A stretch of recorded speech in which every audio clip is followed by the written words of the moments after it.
اعوذ باللہ من الشیطان الرجیم بسم اللہ الرحمن الرحیم الحمد للہ رب العالمین الرحمن الرحیم مالک یوم الدین ایاک نعبد و ایاک نستعین اہدنا الصراط المستقیم صراط الذین انعمت علیہم غیر المغضوب علیہم ولا الضالین آمین۔ تو سورۃ الفاتحہ کو ہم باقاعدہ شروع کرتے ہیں۔ اس کی پہلی آیت جو ہے الحمدللہ رب العالمین، اس کے حوالے سے میں آپ کے سامنے چند باتیں جو ہے وہ رکھتا ہوں۔ اس میں پہلا لفظ آپ دیکھ رہے ہیں کہ الحمدو۔ الحمدو یہ اسم ہے، اور جو پچھلے لیکچر میں میں نے طریقہ کار آپ کو دیا تھا کہ ہمارے پاس جو بھی جملہ آتا ہے اس میں ہم یہ پہلے طے کر لیں کہ اس جملے میں اسم، فعل اور حرف یہ کون کون سے ہیں، تو ہمارے لیے آسانی ہو جائے گی انشاءاللہ تعالی۔ الحمدو آپ کا اسم ہے، اور اسم سے جملہ شروع ہو رہا ہے آپ کا، تو ذہن میں فوری طور پہ یہ بات آنی چاہیے کہ جملہ اسمیہ بنے گا۔ اس کے بعد لام، یہ آپ کا حرف ہے، اللہ اسم ہے، رب اسم ہے، اور العالمین آپ کا اسم ہے۔ لہٰذا جب ان کو ملا کر ہم پڑھیں گے تو یہ جملہ اس طرح بن جائے گا کہ الحمدللہ رب العالمین۔ الحمد ہا میم دال اس کا مادہ ہے، باب سمیہ سے یہ استعمال ہوتا ہے، حمدہ یحمدو حمدن، اور حمد کے معنی اردو میں کرنا بہت مشکل ہے، یعنی حمد کے معنی آپ بیان کرنا چاہتے ہیں اردو زبان میں تو اردو میں اس کے برابر کا لفظ آپ کو نہیں ملے گا۔ تعریف جو ہے وہ خالی تعریف، اس لفظ کا اردو ترجمہ ہرگز نہیں ہے۔ اگر آپ زیادہ سے زیادہ اردو میں اس لفظ کو بیان کرنا چاہتے ہیں تو تعریف جمع شکر، ان دونوں الفاظ کا مجموعہ جو ہے وہ عربی زبان میں حمد کہلاتا ہے۔ اس کے بعد آپ کا حرف جار لام ہے، اور حرف جار لام کا استعمال آپ کو پتہ ہے کہ جب یہ اسم ظاہر کے ساتھ استعمال ہوتا ہے تو اس پر زیر آتی ہے، اور جب یہ ضمائر کے ساتھ استعمال ہوتا ہے تو زبر والا ہوتا ہے سوائے واحد متکلم کے، یعنی آپ کہنا چاہتے ہیں لی زیدن، زید کے لیے۔ اب یہ زید آپ کا اسم ظاہر ہے، لہٰذا آپ دیکھ رہے ہیں کہ لام جارہ پر زیر آئی ہے، جبکہ زید کی جگہ اگر میں ضمیر استعمال کرنا چاہوں تو لام جارہ پھر زبر والا ہو جائے گا، یہ بن جائے گا آپ کا لہو، اس کے لیے یا اس کا، کیونکہ لام جارہ جو ہے وہ ملکیت کو بھی شو کرتا ہے۔ تو لی زیدن کے دو ترجمے ممکن ہوں گے، زید کے لیے یا زید کا، اور لہو کے بھی دو ترجمے ممکن ہوں گے، اس کے لیے یا اس کا۔ قرآن مجید میں جیسے کہ آپ دیکھتے ہیں کہ الفاظ ہیں للہ ما فی السماوات و ما فی الارض، یا لہو ملک السماوات والارض، تو للہ ما فی السماوات و ما فی الارض کا ترجمہ آپ کیا کریں گے کہ آسمان و زمین میں جو کچھ ہے اللہ کا ہے، اللہ کی ملکیت ہے۔ اسم اللہ، اللہ کا ذاتی نام ہے۔ بسم اللہ الرحمن الرحیم میں یہ بات میں آپ کے سامنے رکھ چکا ہوں۔ رب یہ لفظ آپ کے سامنے آیا ہے، اسم ہے، اس کا مادہ را با اور غیر سے فعل کی اقسام کے اعتبار سے یہ مادہ جو ہے یہ مضاف کہلائے گا، یعنی غیر سے فعل کا نام آتے ہی آپ کے ذہن میں وہ جو اقسام ہے اس کی وہ فوری طور پر آ جانی چاہیے، یعنی حمزہ آ جائے تو محموز، حرف کی تکرار ہو جائے تو مضاف، اور حروف علت کے حوالے سے جب بھی حروف علت فا کلمہ کی جگہ پر آ جائیں تو مثال، عین کلمہ کی جگہ پر آ جائیں تو اجوف، اور لام کلمہ کی جگہ پر آ جائیں تو ناقص، اور اگر کسی فعل کے مادے میں دو جگہ پر حرف علت آ جائے تو ہم اسے پھر لفیف کہتے ہیں۔ پھر مزید اس کی ڈیٹیلز ہیں تینوں کیٹیگریز میں، مثال، اجوف اور ناقص میں واوی اور یائی کی، اور پھر لفیف میں لفیف مقرون اور لفیف مفروق کی۔ تو یہ سات چیزیں انشاءاللہ تعالی ہم بیان کرتے رہیں گے۔ تو را با مادہ باب ناصرہ سے جب استعمال ہوتا ہے تو یہ آپ کے ماضی اور مضارع کا جو پہلا صیغہ بنے گا وہ بنے گا ربا یا ربو، ربا یا ربو، ربن۔ دو معنی میں یہ لفظ استعمال ہوتا ہے، ایک اس کے معنی ہے کسی کا مالک ہونا، اور دوسرے اس کے معنی ہے کسی کی پرورش کرنا۔ رب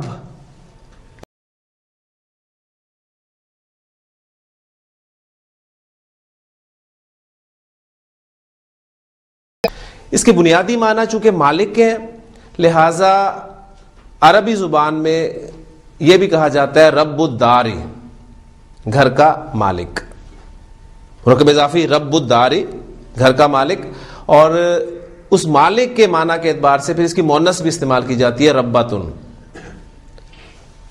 ربت البیتی، گھر کی مالکن، اور پھر انہی معنی کے اعتبار سے اس کی جمع مکسر افعال کے وزن پہ استعمال ہوتی ہے اربابن، اور یہ دیکھیں گے کہ آپ قرآن مجید میں بھی یہ ارباب کا لفظ مختلف آیات میں استعمال ہوا ہے۔ رب کا لفظ اپنے بنیادی معنی مالک، ان میں آپ کو قرآن مجید کی سورہ یوسف میں بھی ملے گا، ذہن میں رکھیے گا، تو وہاں بھی جب آپ کے سامنے سورہ یوسف کا ٹیکسٹ آئے گا تو وہاں پر آپ دیکھ سکتے ہیں اس کو۔ اس کے بعد اگلا لفظ ہمارے پاس ہے العالمین۔ العالمین اینا ساؤنڈ، اونا، یہ اونا اور اینا ساؤنڈ جو ہیں آپ کو پتا ہے کہ یہ جمع مذکر سالم کی ساؤنڈز ہیں۔ جمع دو قسم کی ہوتی ہے، ایک جمع سالم اور دوسری جمع مکسر، جسے جمع تکسیر بھی کہا جاتا ہے۔ پھر جمع سالم کی مزید دو اقسام ہم نے پڑھی تھی، آپ کو یاد ہوگی، ایک ہے جمع مذکر سالم اور دوسری ہے جمع مؤنث سالم۔ جمع مذکر سالم جو ہے وہ حالت رفع میں اونا ساؤنڈ سے آپ کے سامنے آئے گا، مسلمون سے مسلمونا، اور نصب اور جر میں یہ آپ کو اینا کی ساؤنڈ کے ساتھ جو ہے ملے گا، مسلمن اور مسلمن سے مسلمینا۔ تو آپ دیکھ رہے ہیں کہ العالمینا، تو یہ ساؤنڈ کے اعتبار سے اگر دیکھیں تو آپ کے ذہن میں فوری طور پہ آنا چاہیے کہ یہ حالت نصب ہے یا حالت جر ہے، ٹھیک۔ اگر ہوتا العالمونا تو وہ حالت رفع ہوتی۔ اب یہاں پر کس حالت میں استعمال ہوئے انشاءاللہ جب اس کی ہم ترکیب کریں گے تو اس وقت میں آپ کے سامنے بیان کر دوں گا۔ العالمونا اس کی حالت رفع ہے، العالمونا جمع مذکر سالم ہے، لہذا اس کا واحد کیا ہوگا العالمو، العالمو، اور العالمو کو ہم اگر نکرہ شو کریں تو لفظ آپ کے سامنے آئے گا عالمن، عالم۔ اب عالم لفظ جو ہے اس کے مادے پر اگر ہم بات کریں تو عین لام میم اس کا مادہ ہے، اور باب سمیہ سے جب یہ استعمال ہوتا ہے علم یعلم علمن تو اس کے معنی ہوتے ہیں جاننا، اور باب ضربہ سے یہ استعمال ہو علم یعلم علمن تو اس وقت اس کے معنی ہوتے ہیں نشان لگانا یا علامت مقرر کرنا۔ تو عالم سے مراد خالق و مالک کے وجود کو جاننے کی علامت یا ذریعہ ہے۔ کسی بھی اسم کی جمع مذکر سالم بنانے کے لیے تین شرائط ہیں۔ پہلی شرط یہ ہے کہ وہ مذکر ہو، نمبر دو وہ اسم علم ہو، نمبر تین وہ عاقل ہو۔ کچھ ایکسیپشنز جو ہیں وہ میں آپ کے سامنے بورڈ پر لکھ دیتا ہوں۔ ایک لفظ تو آپ کے سامنے ہے عالم، جس کی جمع آپ دیکھ رہے ہیں کہ عالمون آتی ہے۔ اس اسم کی جمع مکسر بھی استعمال ہوتی ہے جو کہ عوالم ہے۔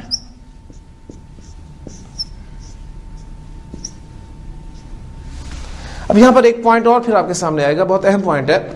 جمع مکسر میں آپ دیکھیں کہ جب بھی الف کے بعد دو حروف آ جائیں، کسی اسم کی جمع ہے، جمع مکسر ہے، اور اس جمع مکسر میں الف کے بعد دو حروف اگر آ رہے ہیں تو وہ جمع غیر منصرف جمع ہوگی، ذہن میں رکھیے گا۔ جیسے کہ عوالمو، میں نے اس پہ تنوین نہیں ڈالی، آپ دیکھ رہے ہیں کہ الف کے بعد دو حروف آ رہے ہیں، لہذا یہ غیر منصرف جمع ہے۔ یا پھر الف کے بعد تین حروف آ جائیں، اس شرط کے ساتھ کہ درمیان والا حرف جو ہے وہ ساکن ہو، مثلا مفتاحن، مفاتیح۔ اب میں نے آخری حرف کی حرکت جان کے نہیں پڑھی کہ اس منصرف ہے یا غیر منصرف ہے، قاعدہ جو میں نے آپ کو بتایا اس کو ذہن میں لائیں. الف کے بعد 3 حروف ہیں اور 3 حروف میں سے جو درمیان والا حرف ہے وہ آپ دیکھ رہے ہیں کہ ساکن ہے, لہٰذا یہ غیر منصرف جمع ہوگی مفاتیح. تو انشاءاللہ تعالیٰ یہ بھی آپ کو پوائنٹ جو ہے وہ جمع مکسر سمجھنے میں مدد دے گا. ایک وجہ عوالم میں آپ کے سامنے آ گئی اور دوسری وجہ جو ہے مفاتیح میں سامنے آ گئی آپ کے. ایکسیپشنز میں اہلن کا لفظ بھی استعمال ہوتا ہے. اہلن, اس کی بھی جمع مذکر سالم استعمال ہوتی ہے اہلونا.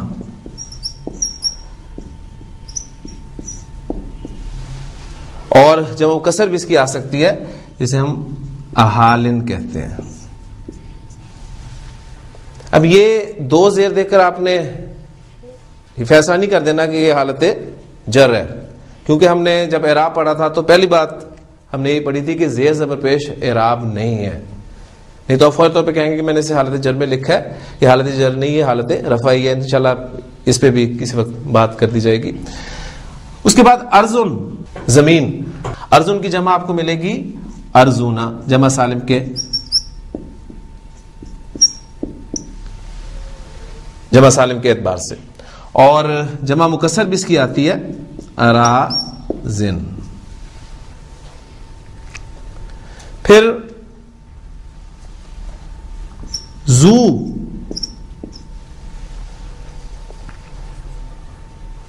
والا, جس کی مؤنث ذاتو استعمال ہوتی ہے, والی.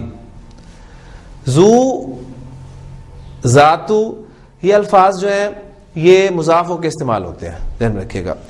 زو کی 2 جمع آپ کو ملیں گی, ایک زوو, نون میں نے اس لیے ڈالا کہ یہ مضاف ہو کے استعمال ہو رہا ہے, اور دوسری الو.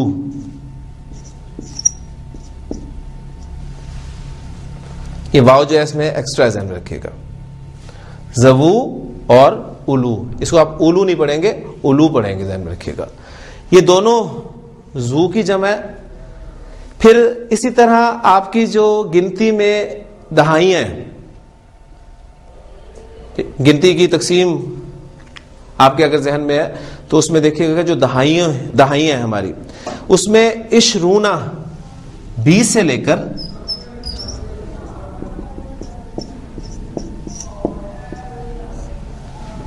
90 تک,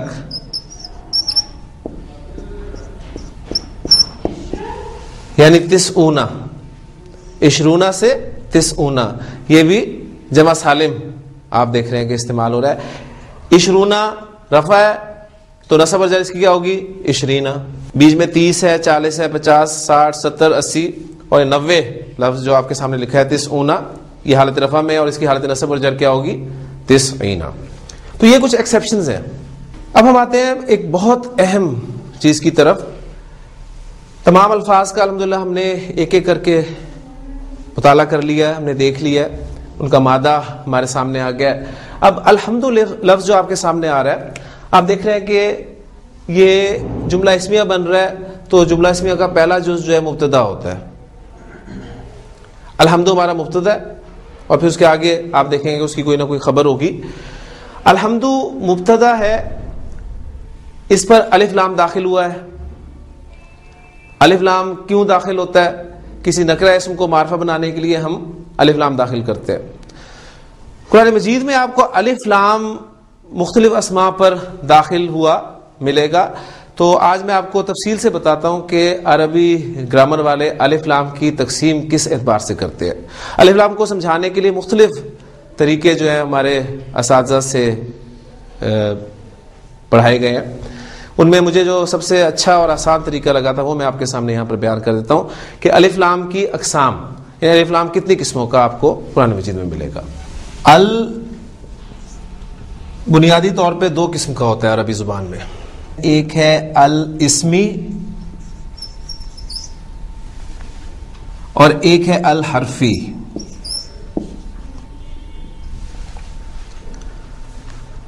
الاسمی وہ ال ہے جو اسم الفاعل اور اسم مفعول پر داخل ہوتا ہے.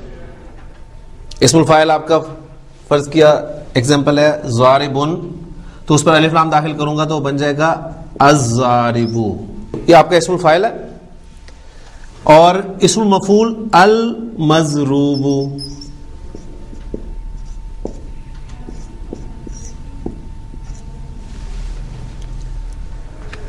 الاسمی وہ ال ہے جو اسم الفاعل اور اسم المفعول پر داخل ہوتا ہے، اور یہ ال بامعنی الذی کے ہوتا ہے. گرامر والے کہتے ہیں کہ یہ اصل میں اسم موصول ہے جو ال کی صورت میں یہاں پر استعمال ہوا ہے. تو الضارب کے معنی ہوں گے الذی یضرب، الذی یضرب، اور المضروب اس کے معنی ہوں گے الذی یضرب. قرآن مجید میں جیسے آپ دیکھتے ہیں کہ السارق والسارقۃ فاقطعوا ایدیہما، تو السارق کا مطلب کیا ہے؟ الذی یسرق، اور السارقۃ کا ترجمہ کیا ہے؟ التی تسرق. تو اسم الفاعل اور اسم المفعول پر داخل ہونے والا الف لام آپ کا اسمی ہوتا ہے. اب دوسرے الف لام کی طرف آ جائیں جو کہ الحرفی کہلاتا ہے. الحرفی کسی نکرہ اسم کو معرفہ بنانے کے لیے استعمال ہوتا ہے، اور اس ال کی مدد سے آپ کسی چیز کی طرف اشارہ کرتے ہیں. ذہن میں رکھیے گا، اشارہ یا تو جنس کی طرف ہوگا اور مراد افراد نہیں ہوں گے، ذہن میں رکھیے گا، یا پھر افراد کی طرف اشارہ ہوگا. پھر اگر افراد کی طرف اشارہ ہوگا تو کل افراد بھی مراد ہو سکتے ہیں اور بعض افراد بھی مراد ہو سکتے ہیں. لہذا اس کی فردر ڈویژن یہ ہو جائے گی تمام افراد یا بعض افراد. پھر بعض افراد کی طرف اگر اشارہ ہو تو وہ معین افراد بھی ہو سکتے ہیں، غیر معین افراد بھی ہو سکتے ہیں. لہذا اس بعض کی فردر ڈویژن ہو جائے گی ہمارے سامنے معین اور غیر معین. تو ایک پکچر آپ کے سامنے ہونی چاہیے ال کی. الاسمی، الحرفی. حرفی ال کی مدد سے آپ اشارہ کریں گے کسی چیز کی طرف، وہ اشارہ یا تو جنس کی طرف ہوگا، مراد افراد نہیں ہوں گے. اگر افراد مراد ہوں گے تو افراد یا تو تمام مراد ہوں گے یا بعض افراد مراد ہوں گے. اگر بعض افراد مراد ہوں گے تو ان بعض میں سے کچھ معین ہوں گے اور کچھ غیر معین ہوں گے. الف لام حرفی کے اب کچھ ایگزامپلز میں آپ کے سامنے رکھتا ہوں، اس میں پھر ہر قسم کا تعین آپ کر لیں گے انشاءاللہ تعالی. ایگزامپل آپ کے سامنے الرجل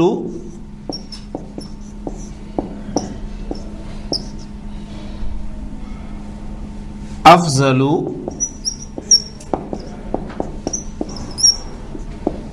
من المرأة. اب الرجل پر الف لام داخل ہوا ہے، ترجمہ آپ کریں گے کہ آدمی عورت سے افضل ہے.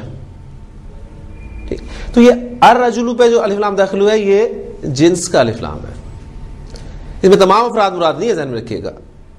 اس لیے کہ آپ دیکھیں کہ ایک مسلمان عورت جو ہے وہ تمام کافروں سے بہتر ہے. پھر اگر مسلمان عورتوں میں بھی آپ رکھیں تو کچھ عورتیں آپ کو ایسی بھی ملیں گی جو عام مسلمانوں سے بہتر ہوں گی. مثلا حضرت عائشہ صدیقہ رضی اللہ تعالیٰ عنہا جو ہے وہ بہت سے مردوں سے بہتر ہیں.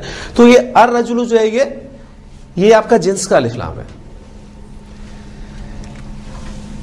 جنس کا الف لام جو ہے یہ الف لام جنسی کہلاتا ہے، الف لام جنسی.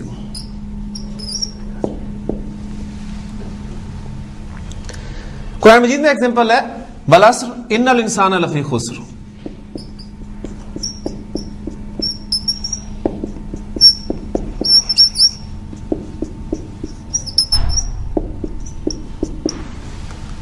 زمانہ گواہ ہے کہ تمام انسان خسارے میں. اب یہ تمام کا مفہوم کہاں سے آ رہا ہے؟ یہ ال بیان کر رہا ہے. ٹھیک، اس میں آپ دیکھیں کہ اشارہ کر رہے ہیں آپ افراد میں سے تمام افراد کی طرف. ان الانسان لفی خسر، تمام انسان خسارے میں ہے. اشارہ جب تمام افراد کی طرف ہوگا تو اس میں پھر ایکسیپشن آپ لا سکتے ہیں. اس لیے آپ دیکھیں گے کہ آگے الفاظ ہیں الا الذین آمنوا وعملوا الصالحات وتواصوا بالحق وتواصوا بالصبر. تیسری ایگزامپل میں آپ کو دے رہا ہوں جس میں آپ دیکھیں گے کہ قرآن مجید میں ہے حضرت موسیٰ علیہ السلام کو اللہ تعالیٰ نے فرعون کی طرف بھیجا لیکن فَأَسَا فرعون الرسول، الرسول پر الف لام داخل ہے. یہ کون سا الف لام ہے؟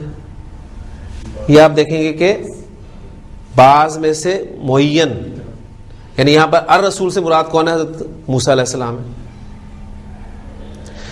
پھر قرآن مجید میں سورہ یوسف میں آپ الفاظ دیکھتے ہیں، حضرت یعقوب علیہ السلام کے پاس جب ان کے بیٹے آئے ہیں حضرت یوسف علیہ السلام کو ساتھ لے جانے کے لیے، تو حضرت یعقوب علیہ السلام نے فرمایا تھا کہ انی اخاف ان یأکلہ الذئب.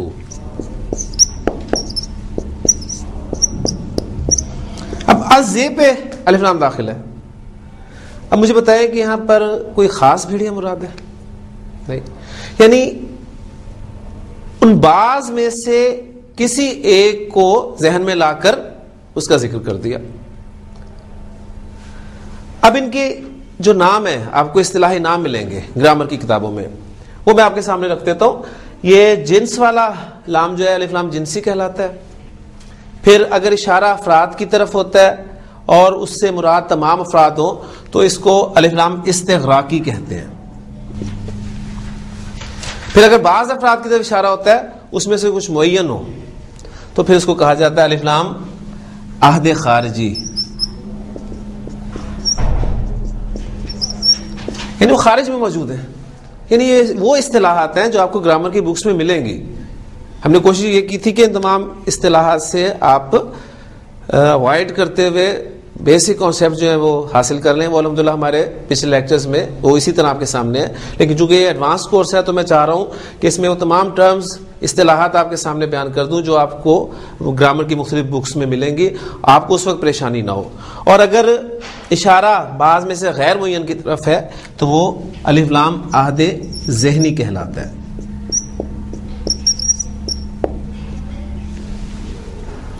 اور یہاں یہ بھی بات نوٹ کر لیں کہ الف لام چونکہ ہم کسی نکرہ اسم کو معرفہ بنانے کے لیے لاتے ہیں، لیکن یہ عہد ذہنی والا الف لام ہوگا. یہ لفظی طور پہ اسم تو معرفہ بن جائے گا، لیکن معنوی طور پہ یہ معرفہ پھر بھی نہیں ہوگا. اس لیے آپ اس کا ترجمہ کرتے ہیں نا. ترجمہ اس کا کریں، کیا ترجمہ آپ کے سامنے آئے گا کہ حضرت یعقوب علیہ السلام نے فرمایا کہ انی اخاف، مجھے ڈر ہے، ان یأکلہ الذئب، کہ اسے کوئی بھیڑیا نہ کھا جائے. تو ترجمہ الذئب کا بھی ہم کوئی بھیڑیے کے ساتھ کر رہے ہیں. تو یہ اقسام ہیں آپ کے سامنے الف لام کی دو موٹی اقسام. ایک ہے الف لام اسمی. اسمی وہ الف لام ہے جو اسم الفاعل اور اسم المفعول پر داخل ہوگا، اور یہ بامعنی الذی کے ہوتا ہے. الف لام حرفی، حرفی کی مدد سے آپ اشارہ کریں گے.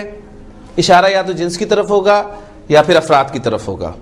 اگر افراد کی طرف ہوگا تو اشارہ تمام افراد کی طرف بھی ہو سکتا ہے یا بعض افراد کی طرف بھی ہو سکتا ہے.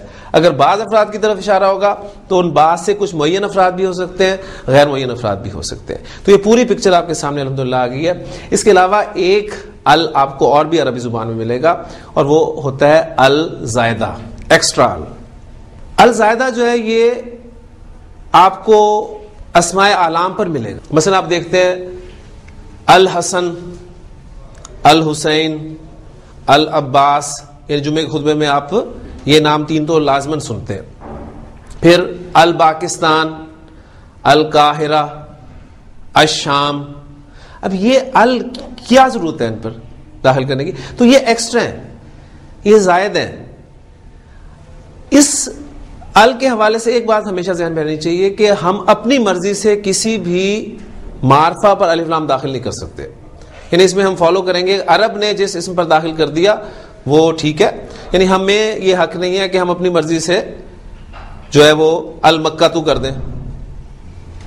ٹھیک ہے، عرب نے اگر کسی لفظ پر کیا ہوا ہے، کسی علم پر اس نے الف لام داخل کیا ہوا ہے تو ہم اسے فالو کریں گے. تو یہ موٹی تقسیم آپ کے سامنے ال کی آ گئی ہے. انشاءاللہ تعالیٰ جہاں کہیں بھی آپ ال دیکھیں گے تو فوری طور پہ یہ پکچر آپ کے سامنے آ جانی چاہیے، اور یہاں سے آپ تعین کر لیں گے یہاں پر کون سا ال جو ہے وہ استعمال ہوا ہے. الحمدللہ میں اب دیکھیں، پہلی بات یہ کہ اسم الفاعل اسم المفعول پہ داخل نہیں ہے، لہٰذا یہ الاسمی تو ہے نہیں. پھر آئے حرفی کی طرف آئیں. حرفی میں دیکھیں حمد جنس کی طرف اشارہ کیا جا رہا ہے، نہیں ایسی بات بھی نہیں. افراد تمام، بعض. اب دیکھیں کوئی خاص تعریف ہے؟ ایسا بھی نہیں ہے. یعنی تعریف کی جو بھی قسم ہو سکتی ہے وہ یہاں پر مراد ہے. لہٰذا یہ آپ کا الحمد میں ال جو ہے یہ استغراقی ہے، ذہن میں رکھیے گا. اس لیے آپ ترجمہ اس کا کرتے ہیں کہ تمام تعریفیں اللہ کے لیے. الحمد ہمارا مبتدا ہے، اس کو ہم باقاعدہ ترکیب کی طرف آتے ہیں. اور للہ جار مجرور ہمارا خبر ہے. اب یہاں پر ایک اہم ٹاپک جو ہے میں آپ کے سامنے مزید رکھنا چاہتا ہوں، انشاءاللہ اس کے بعد ہماری یہ آیت بھی مکمل ہو جائے گی. عربی زبان میں جب جملہ اسمیہ استعمال ہوتا ہے تو خبر کس کس قسم کی آ سکتی ہے. یعنی ہمارا ٹاپک جو ہے یہ اقسام الخبر، اس حوالے سے آپ اسے یاد رکھ سکتے ہیں. خبر کس کس قسم کی آتی ہے میں ایگزامپلز آپ کے سامنے رکھتا ہوں، پھر انشاءاللہ تعالیٰ ہم اس کو باقاعدہ بیان کریں گے. جملہ میرے پاس ہے ھذا کتاب. آپ دیکھ رہے ہیں کہ ھذا ہمارا مبتدا ہے اور کتاب خبر ہے. میں کہتا ہوں ھذا کتاب جدید. اب خبر دیکھیں وہی کتاب ہی ہے، لیکن اس جملے میں کیا ہو رہا ہے، آپ اس کتاب کی صفت لے آئے ہیں. پھر ایک جملہ اور لکھ رہا ہوں میں آپ کے سامنے، ھذا کتاب زید. یہ زید کی کتاب ہے. اب خبر وہ کتاب ہی ہے، اس جملے میں آپ نے کیا کیا، اس کتاب کو آپ نے نسبت دے دی زید کی طرف. تینوں جملوں میں اگر آپ جائزہ لیں تو خبر کتاب ہی ہے. دوسرے جملے میں کتاب کی صفت بیان کر دی گئی ہے اور تیسرے جملے میں کتاب کو آپ نے نسبت دے دی ہے. تو ایک کیٹیگری آپ کے سامنے آ جاتی ہے.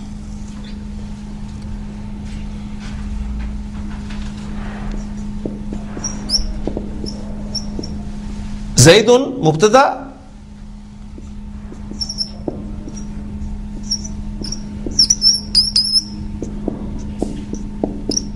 ابوہ طبیب.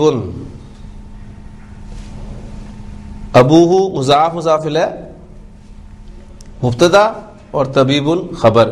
پورا جملہ آپ کا زیدن کے لیے خبر بن رہا ہے.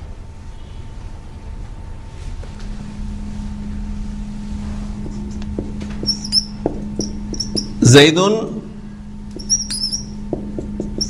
ضرب حامدن. زیدن آپ کا مبتدا، ضرب فعل، ہوا ضمیر اس کے اندر اس کا فاعل اور حامدن اس کا مفعول. فعل اپنے فاعل اور مفعول سے مل کر جملہ فعلیہ، اور پورا جملہ فعلیہ زیدن مبتدا کے لیے خبر بن رہا ہے. دوسری کیٹیگری خبر کی آپ کے سامنے یہ آ گئی. زیدن مع الامام. زید امام کے ساتھ ہے. اب یہ مع کیا ہے، یہ آپ کا ظرف ہے. ظرف پلس مضاف الیہ. اب یہ آپ کا خبر بن کر آ رہا ہے. آخری جملہ میرے پاس الامام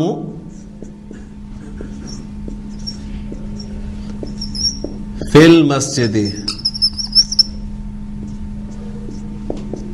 امام مسجد میں ہے.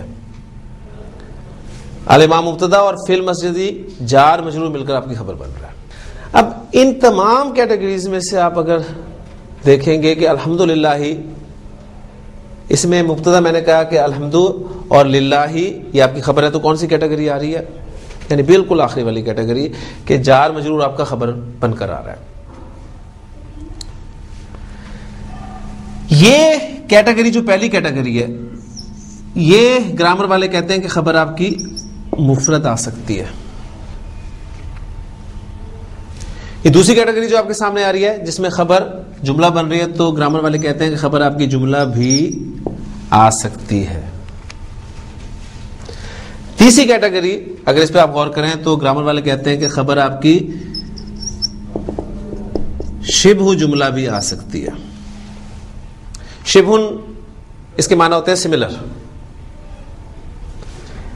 جملے جیسی، شبہ جملہ.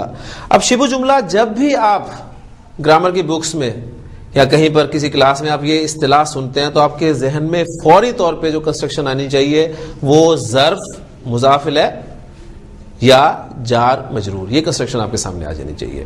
یعنی اب جب بھی میں کہوں کہ شبہ جملہ ہے تو شبہ جملہ سے آپ کے ذہن میں جار مجرور آئے گا یا پھر ظرف اور مضاف الیہ آئے گا. تو گرامر والے 3 کی تقسیم کرتے ہیں خبر کی، کہ خبر مفرد بھی آ سکتی ہے، خبر جملہ بھی آ سکتی ہے، خبر شبہ جملہ بھی آ سکتی ہے. اس میں ایک ٹیکنیکل پوائنٹ اور ہے کہ خبر جب آپ کی جملہ آتی ہے تو جملہ کہتے کسے ہیں؟ پہلے جملے کی ڈیفینیشن ذرا ذہن میں تازہ کریں. جملہ ہم نے پڑھا تھا جملہ ہمارا مرکب تام ہے، اور مرکب تام ایسا مرکب ہوتا ہے جس میں بات پوری ہو جاتی ہے، لہذا جملہ وہ ہے جس میں بات پوری ہو گئی ہے.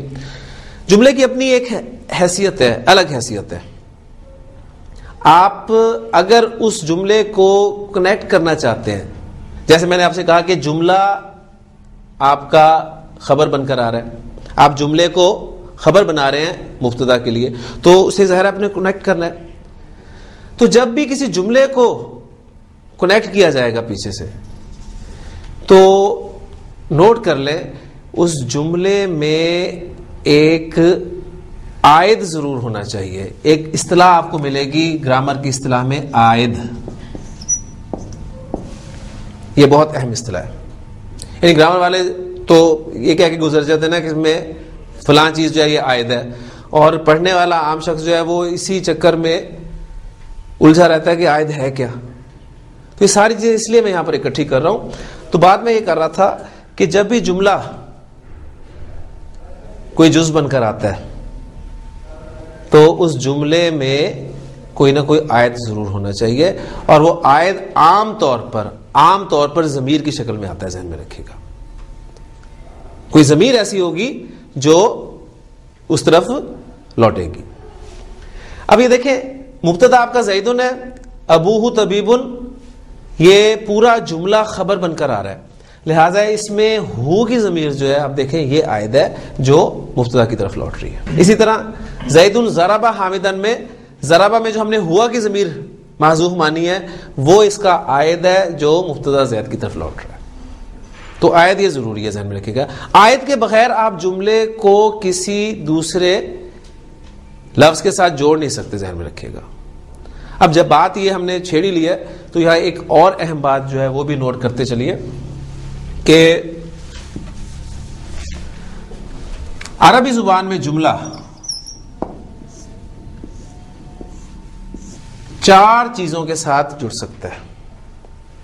آپ کا جملہ خبر بن کر آ سکتا ہے تو مبتدا کے ساتھ جڑ سکتا ہے. آپ کا جملہ صفت بن کر آ سکتا ہے تو موصوف کے ساتھ جڑے گا. آپ کا جملہ حال بن کر بھی آ سکتا ہے تو ذوالحال کے ساتھ جڑے گا. اسی طرح آپ کا جملہ صلۃ الموصول بن کر بھی آ سکتا ہے، اس صورت میں وہ اس موصول کے ساتھ جڑے گا. تو جملہ جب بھی خبر ہو، صفت ہو، حال ہو یا صلہ ہو تو اس وقت اس میں ایک ضمیر یعنی عائد ضرور ہونا چاہیے جو پیچھے جس کے ساتھ وہ جڑ رہا ہے اس کی طرف لوٹنی چاہیے. ذہن میں رکھیے گا، اگر خبر بن رہا ہے تو مبتدا کی طرف، صفت بن رہا ہے موصوف کی طرف، حال بن رہا ہے ذوالحال کی طرف، صلہ بن رہا ہے تو موصول کی طرف. یہ بہت اہم چیزیں ہیں، یہ ایک مرتبہ آپ نے کر لی، ایک مرتبہ سمجھ لی تو انشاءاللہ تعالی آئندہ میں صرف ریفرنس دوں گا کہ یہ جملہ صلہ بن کر آ رہا ہے اور اس میں فلاں ضمیر جو ہے یہ عائد ہے، اس سے انشاءاللہ تعالی بات آپ کی کلیئر ہو جائے گی. اب اس جملے میں آپ دیکھیں ہمارے سامنے جملہ ہے الحمدللہ رب العالمین، اس میں ہماری خبر ہے للہ، لیکن آگے آپ دیکھ رہے ہیں کہ رب کا لفظ جو ہے وہ بھی جر میں ہے. کسی بھی اسم کے حالت جر میں ہونے کی 2 جینون ریزنز جو ہیں ہم نے پڑھ لی ہیں. اسم جب مضاف الیہ ہوتا ہے تو جر میں ہوتا ہے، یا دوسری وجہ یہ ہوتی ہے کہ اسم سے پہلے کوئی حرف جر ہو. یہ 2 وجوہات ہیں اسم کی حالت جر میں ہونے کی. اگر ایسا کچھ نہ ہو تو پھر آپ کہیں نہ کہیں پیچھے کنیکٹ کریں گے. یہ ایک الگ ٹاپک ہے جسے انشاءاللہ تعالی میں نیکسٹ لیکچر میں ایکسپلین کروں گا کہ یہ صورت کون سی ہوتی ہے. بہرحال اب آپ دیکھیں اگر اس پہ جملے پر غور کریں تو یہاں پر رب کا لفظ جو ہے وہ بھی جر میں ہے, یعنی العالمین. اس کے بارے میں تو ہم پڑھ چکے ہیں کہ یہ مضاف الیہ کے طور پہ استعمال ہوا ہے, یعنی کنسٹرکشن اصل میں کیا تھی؟ رب العالمین, مرکب اضافی کنسٹرکشن, تمام جہانوں کا رب, تمام جہانوں کا مالک. تو کنسٹرکشن اصل بنتی ہے رب العالمین. لیکن یہاں پر رب کی جر کیوں ہے؟ تو اس کے بارے میں دو آ رہے ہیں.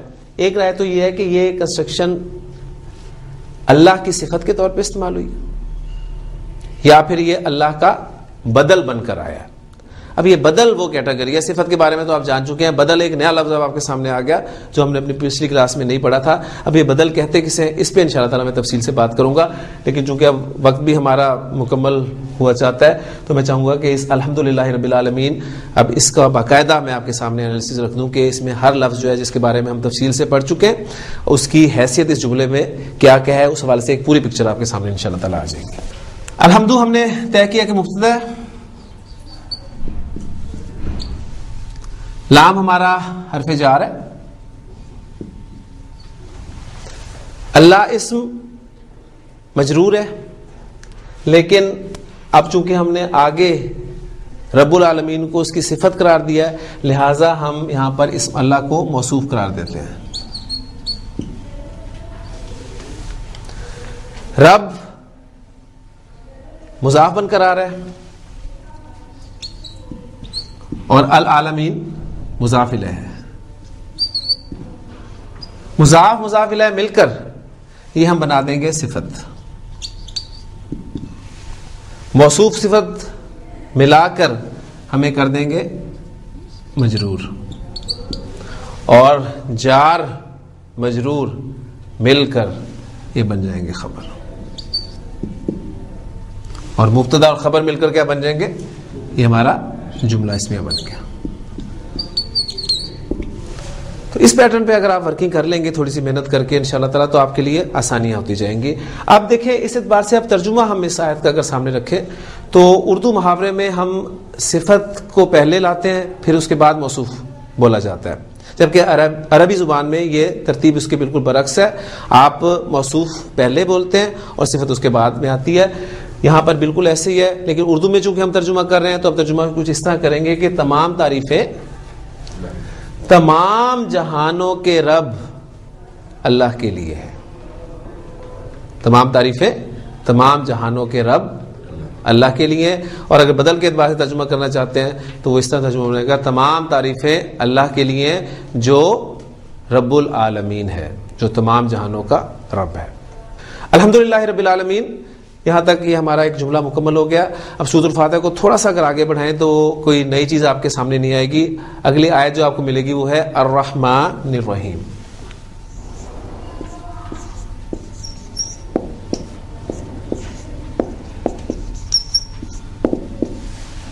اب آپ دیکھیں گے کہ الرحمن اسم یہ بھی حالت جر میں ہے, الرحیم اسم یہ بھی حالت جر میں ہے. بسم اللہ الرحمن الرحیم میں نے ان دونوں الفاظ کو جو ہے اس وقت وہاں پر تفصیل سے بیان کر دیا تھا.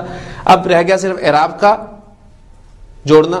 تو اس اعتبار سے دیکھ لیں کہ الرحمن کو بھی ہم اللہ اسم کی صفت قرار دے دیں یا اللہ سے بدل قرار دے دیں. الرحیم کو بھی ہم اسم اللہ کی صفت قرار دے سکتے ہیں. تو اب دیکھیں ایک صفت یہ ہوگی آپ کی, دوسری صفت یہ, تیسری صفت یہ. اب ان تینوں صفات کو سامنے رکھتے ہوئے ترجمہ کریں تو کچھ یوں ہوگا, تمام تعریفیں الرحمن الرحیم تمام جہانوں کے مالک اللہ کے لیے. اس کے بعد دیکھیں گے آپ اگلی کنسٹرکشن جو ہماری آئے گی اگلی آیت کی صورت میں وہ ہوگی مالک یوم الدین. اس کا انالیسس بھی جب ہم کریں گے انشاءاللہ تعالیٰ تو وہ دیکھیں گے کہ اینڈ رزلٹ اس کا بھی یہ نکلے گا کہ اسے بھی ہم پیچھے ہی جوڑیں گے, یعنی اللہ کے ساتھ ہی اس کا ہم تعلق قائم کریں گے, اسے بھی اللہ کی صفت بنائیں گے یا اللہ کا بدل بنائیں گے. اب یہاں پر جو نئی ٹرم آپ کے سامنے آئی ہے بدل, اس کو ذہن میں رکھیں. انشاءاللہ تعالیٰ اگلے لیکچر میں اس بدل کو تفصیل سے ایکسپلین کروں گا. ان آیات کے حوالے سے ایک معلومات میرے پاس ہے, میں آپ کے ساتھ شیئر کرنا چاہتا ہوں کہ پوری کنسٹرکشن جو ہے الحمدللہ رب العالمین قرآن مجید میں 6 مرتبہ استعمال ہوئی ہے. الحمدللہ یہ کنسٹرکشن اتنا حصہ قرآن مجید میں 16 مرتبہ استعمال ہوا ہے، اور رب العالمین یہ کنسٹرکشن جو ہے قرآن مجید میں 42 مرتبہ استعمال ہوئی ہے۔ تو یہ تھوڑی معلومات آپ کے سامنے میں نے رکھی ہے۔ قرآن مجید کے حوالے سے میں جیسے پہلے عرض کر چکا ہوں کہ کام بہت ہو چکا ہے، بہت کام ہو چکا ہے، شاید ہی کوئی ایسا سبجیکٹ اور آپ کو دنیا میں ملے جس پر اتنا کام ہوا ہو۔ مختلف قسم کے لوگوں سے اللہ تعالیٰ نے مختلف قسم کا کام لیا ہے، سب کام ہو چکا ہے۔ ہمارے لیے صرف اب یہ ہے کہ وہ جتنا بھی کام ہوا ہے ہم اس قابل ہو جائیں کہ ہم اس کو پڑھ سکیں۔ کوئی نئی چیز ہم ایجاد نہیں کر رہے، کوئی بنا نہیں رہے، یہ ساری محنت، یہ ساری کاوش، یہ ساری کوشش ہمارے اساتذہ کی ہے، بزرگوں کی ہے، جو میں آپ کے سامنے یہاں پر رکھ رہا ہوں۔ یعنی آپ کو مختلف جگہ پر یہ ساری چیزیں ملیں گی، میں کوشش یہ کر رہا ہوں کہ ان ساری چیزوں کو آپ کے سامنے یہاں پر رکھ دوں۔ سبحانک اللہم و بحمدک، اشہد ان لا الہ الا انت، استغفرک و اتوب الیک۔